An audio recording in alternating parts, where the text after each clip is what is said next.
SCP-003 is to be maintained at a constant temperature of no less than 35 degrees Celsius, and ideally kept above 100 degrees Celsius. No living multicellular organisms of Category 4 or higher complexity may be allowed to come into contact with SCP-003.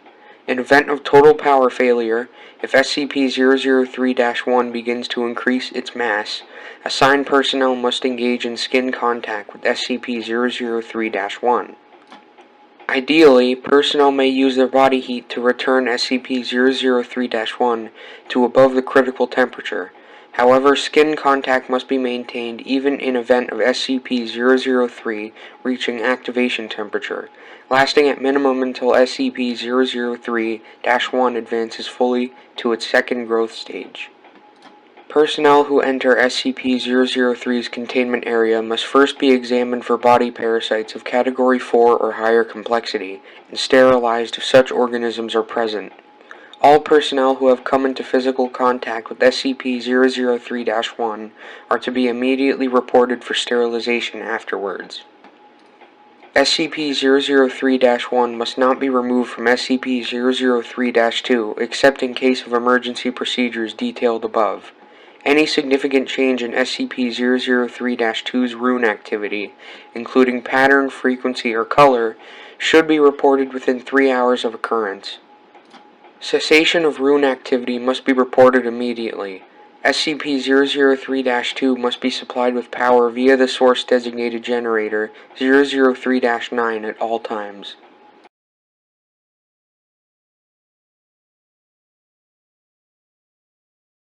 SCP-003 consists of two related components of separate origin, referred to as SCP-003-1 and SCP-003-2. SCP-003-1 appears to be composed of chitin, hair, and nails of unknown biology, arranged in a configuration similar to that of a computer motherboard. Testing reveals SCP-003-1 to predate earliest known circuit boards by a factor of thousands of years. SCP-003-1 is considered sentient but not actively dangerous except under certain conditions. SCP-003-1 was found on a stone tablet, SCP-003-2, on which it currently resides. The runes on SCP-003-2 are not part of any known language and emit pale, flickering light patterns. SCP-003-2 is controlled by a non-biological internal computer, the contents of which are inaccessible without risk of damaging SCP-003-2. SCP-003-2 is capable of controlled emissions of radiation, including heat, light, and anomalous radiation types. SCP-003-2 contains an internal power source of an anomalous nature, which appears to have been losing power since several centuries before discovery. It is considered probable that SCP-003-2 was created for the purpose of containing SCP-003-1. Partially interpreted data recovered from SCP-003-2 may refer to a past and/or potential future LK-class restructuring event caused by SCP-003-1. SCP-003 was located by remote viewing team SRV-04-Beta. It appears possible that SRV-04-Beta was deliberately contacted by SCP-003-2. Other organizations have also been alerted to SCP-003's existence, possibly by similar means. Despite this activity, SCP-003-2 does not appear to be sentient, based on its lack of reaction to MO3 Gloria analysis and procedures. When SCP-003 drops below the temperature of 35 degrees Celsius, both components react. First, SCP-003-1 enters a growth state characterized by an exponential increase in mass. This growth state consists of two stages. In both stages, SCP-003-1 partially fuels its growth by converting matter around it, starting with any surrounding inorganic material, including atmospheric elements, then non-living organic material, including cells of dead skin, hair, chitin, enamel, keratin, and other biological materials. The first stage is always the same. SCP-003-1 will first increase its mass, then take a form similar in shape to a brittle star, of 15 meters in diameter, including what appears to be a central processor of 3 meters in diameter. It will form sensory organs that appear to scan its surrounding environment, and will partially convert the area around it to an unidentified anomalous substance. SCP-003-2 seems immune from this conversion. The second stage describes a growth alteration which occurs when SCP-003 comes into contact with living organic material. SCP-003 appears to template itself off of organic material, and will attempt communication with organisms that match its initial template or templates.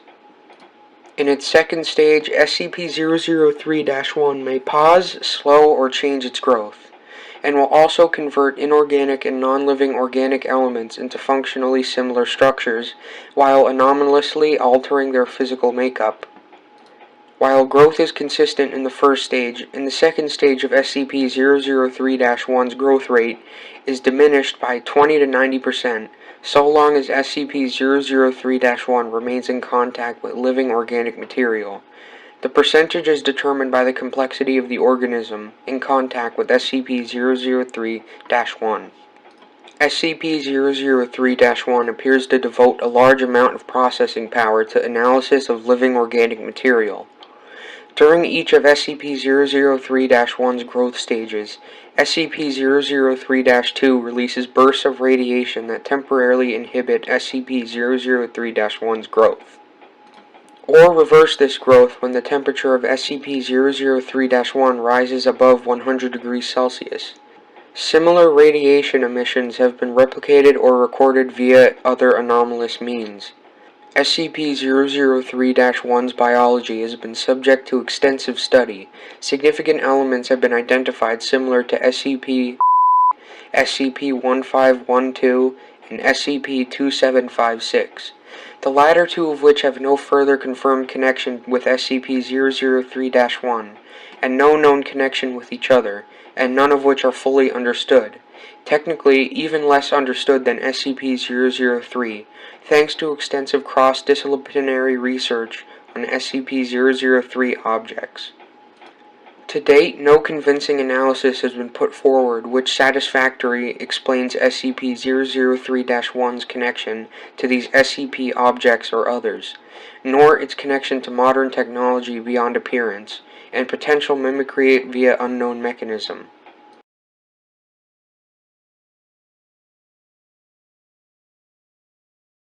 Acting on information gathered from linguistic analysis of SCP-003-2's runes and comparative data analysis, research team M03 Gloria has managed to establish a link between SCP-003 and for analysis of functions. SCP-003-1 must now be considered sentient, and is to be kept in a minimum of 1 kilometers of and the resulting byproduct of all times.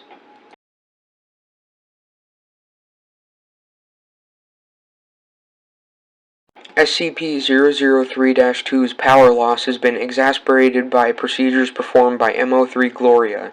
On orders of O510, M03 Gloria will continue procedures.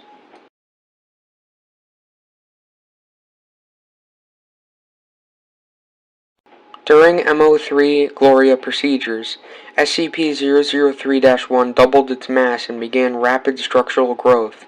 Temperature was immediately returned to 100 degrees Celsius. Growth and mass increase of SCP-003-1 continued for 9 minutes and 6 seconds, at which time a sustained radiation spike was produced by SCP-003-2. In response, SCP-003-1 returned to its normal state in 3 minutes and 39 seconds. New growth dissolved into a dusty residue which was collected for analysis. Both SCP-003-1 and SCP-003-2 ceased all detectable activity. SCP-003-2 did not resume activity until connected to an external power source. SCP-003-2's runes glowed uniformly gray and did not resume normal activity for 3 hours. SCP-003-2 no longer appears to be able to maintain containment area at a temperature of above 35 degrees Celsius, without external power supplied by generators 003-3 through 9.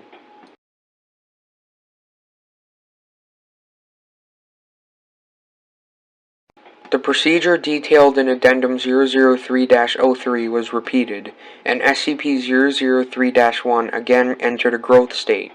After 10 minutes and 13 seconds, SCP-003-2 once again produced a sustained radiation spike. SCP-003-1's growth stopped for 36 seconds, then resumed at its previous pace. On quadrupling its mass, SCP-003-1 formed a coherent outer shell and body. After appearing to scan its environment and partially converting its environment, SCP-003-1 then breached containment, entering the observation gallery where 9 members of MO3 Gloria were present. On physical contact with team members, SCP-003-1 encompassed them in rapidly grown appendages and stopped growth for 15 minutes. SCP-003-1 then resumed growth and rearranged the component parts of the center of its form to a shape of a 3-meter-tall female humanoid, with peripheral tentacles, shifting to extrude primarily from SCP-003-1's newly formed hair and spine. SCP-003-1 then produced rudimentary vocalizations in an apparent initial attempt to communicate with researchers. An unknown individual approached the compromised containment area in company of a full squad of agents. The individual claimed to be acting on orders of 0510 and attempted communication with SCP-003-1. Following this incident, Agent Jackson of MO3 Gloria successfully restored power to SCP-003-2 and activated backup generators to return the temperature to 100 degrees Celsius. SCP-003-1 returned to its normal state in 21 minutes and 7 seconds and was successfully recontained without incident. All 9 members of MO3 Gloria affected by SCP-003-1 were afterwards found to be physically unharmed, with no residual effects besides psychological trauma. The converted materials of SCP-003's former containment area did not dissolve and are now under analysis.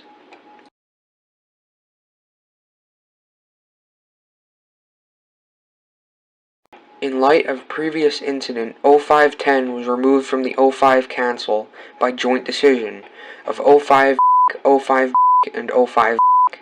MO3 Gloria procedures have been indefinitely suspended.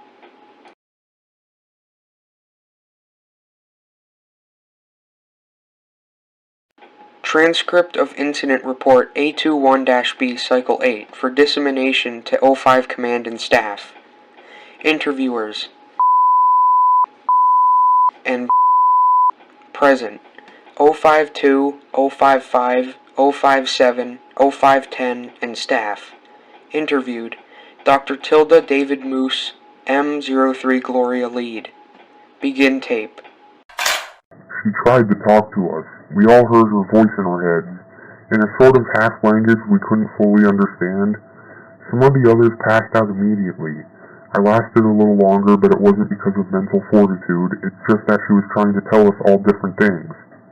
She showed Jones a replay of all the memories of everything Jones ever felt of anything about, all over the course of a few minutes.